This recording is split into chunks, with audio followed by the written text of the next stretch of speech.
Hey, how's it going guys? I'm Ruse and welcome back to my channel. I hope you are doing well. This week I tried making Furi deck, but I have to be honest with you. This deck is struggling. There's literally a better counterpart of this deck, that is the Kango Hanya deck, and that deck is the direct counter of this deck, but it is more resource intensive. For this build I tried making it as cheap as possible, so let's get into the deck rundown, shall we? As you can see here, this deck is only made possible because of the free trial event, and the only SSR I use is Furi's SSR.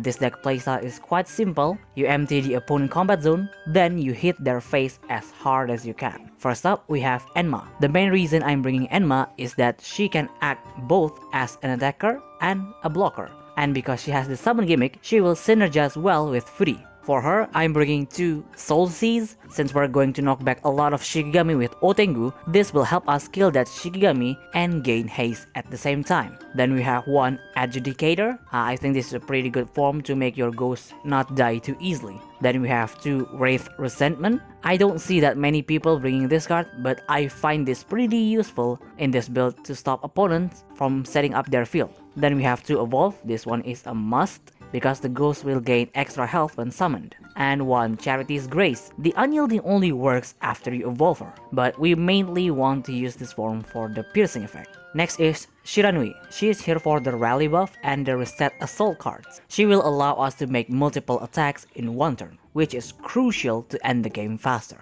For her, I'm bringing 2 Song of Truth. This is the key card to end the game faster. I would recommend using this to assault using Enma instead of Furi, because she can reach a higher number. Then we have 2 Song of Freedom. Gaining haste and rally is really good in this deck because you can assault, then use other cards to increase the damage you dealt in one turn. Then we have 2 Evolve for that extra attack and shield, and 2 Dance of Sorrow. This form is mainly for Enma because this can get your ghost to insanely high numbers. Then we have Otengu. He's here to clear the combat zone with his spell, and as for his ratio, it's completely up to you. Bring any spell and forms you like, but the must-have is 2 Wind Blast. That's the only one you can't take out. And the star of this deck is Furi. I say that, but he has to work with Enma to make full use of his cards. I absolutely love how Furi plays. It's really damn fun. And for him, I'm bringing 2 Tornado Shuriken. You can use this to either clear the combat zone or use this when you already have his clone out, so that it fuses and deals even more damage. Then we have 2 Spectre Substitution. If you have Enma's ghost in your combat zone, you can definitely use this to deal more damage with Furi. Then you have 2 Windmill, Thunderfire Spell. This is also a great card to clear the combat zone because it will summon a clone to attack first before actually attacking with Furi. And finally 2 Evolve for the attack immunity. With this you can summon a clone without even dealing damage to the opponent. But if you evolve him, the Windmill card will not summon a clone, because the evolve will now only summon a clone when he assaults, so keep that in mind. Also, if you want to take out the SSR and use the direct hit spell, that's also a valid option. Well, that's about it for the deck rundown. This deck is genuinely a lot of fun to play and not very complicated, so let's move on with the replays. Our first match is up against Hana Field deck. They're a high roll late game deck, so if we can continuously attack them, we can definitely win this one. We got the first move. Our optimal first move will just attack with Enma to create a blocker for us. On their turn, they activate Kaguya's Healing Field, then attack with Takiya Hime to kill our summon. On our turn, we activate Wind Blast to kill their Takiya Hime. This spell will be very useful going forward, so try not to change it too much. Then we attack with Furi, dealing 4 damage and pass. On their turn, they will just attack the Furi clone with Susabi and pass. On our turn, we attack with Enma, then activate Tornado Shuriken to kill their Susabi and pass. It's important to kill their attacks early because they will have limited options to defend themselves.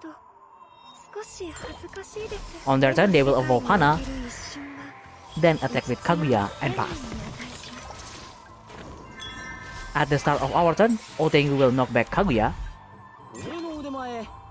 First, we're going to attack with Enma, then activate Spectre Substitution. That will destroy all of their fields, and we managed to deal a total of 12 damage in one turn with that simple combo.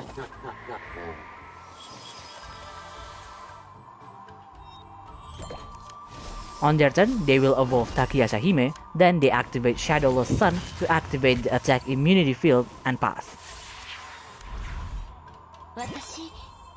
Well then, on our turn, we're just going to evolve Shiranui, then attack with Enma. Of course, that will just remove the field and not do any damage, but it is the best that we can do this turn.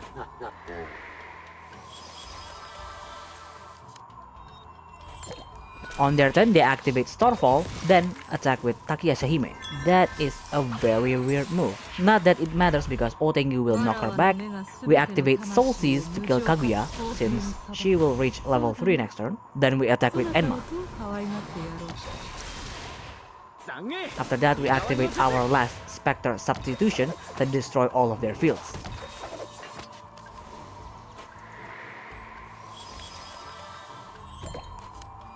On their turn, they activate Starbeam.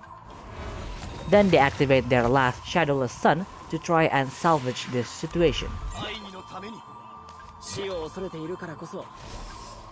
On our turn, we're going to flex by evolving Furi, but made a misplay right away. But it doesn't even matter because they are dead.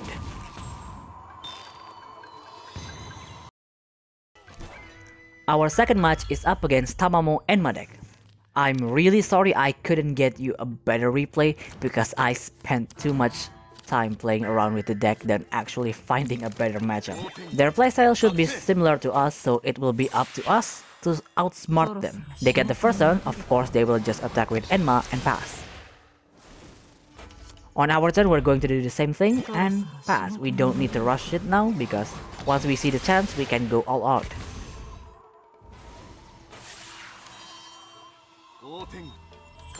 On their turn, they activate Karma Mirror, then use Soul Seize to kill our Enma. After that, they attack and deal 5 damage, and they will pass. That was a very good move. On our turn, we activate Tornado Shuriken to kill their ghost, then attack with Furi and pass. On their turn, they activate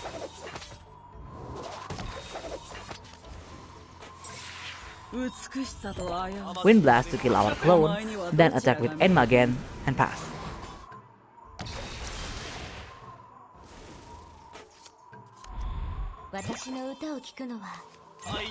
On our turn, we activate Dark Featherblade, killing their ghost, and we get a free draw. After that, we attack with Furi again, destroying their field, and we pass.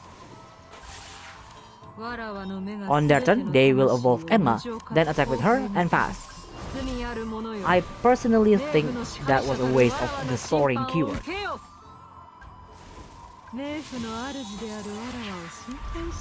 On our turn, we activate Windfall, Thunderfire spell to kill their ghost with a clone before we attack.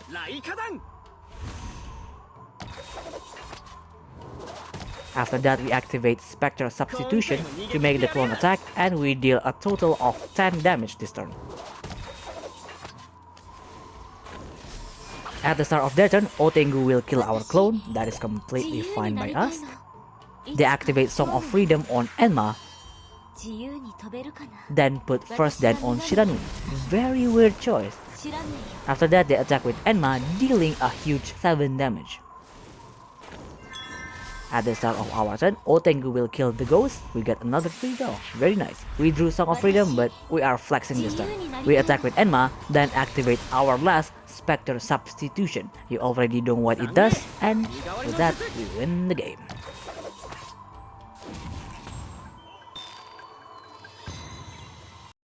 Well, that's all for today's video. I certainly hope you enjoyed it. Well, despite it is struggling against meta deck, especially the one that can stall, I think this deck is a lot of fun, and I hope to revisit this in the future because I really want Furi to shine a bit more. Anyway, if you want to support the channel, I have Patreon and Ko-Fi links down below. And as usual, if you have any kind of feedback, leave it down in the comments, and see you next video. Bye!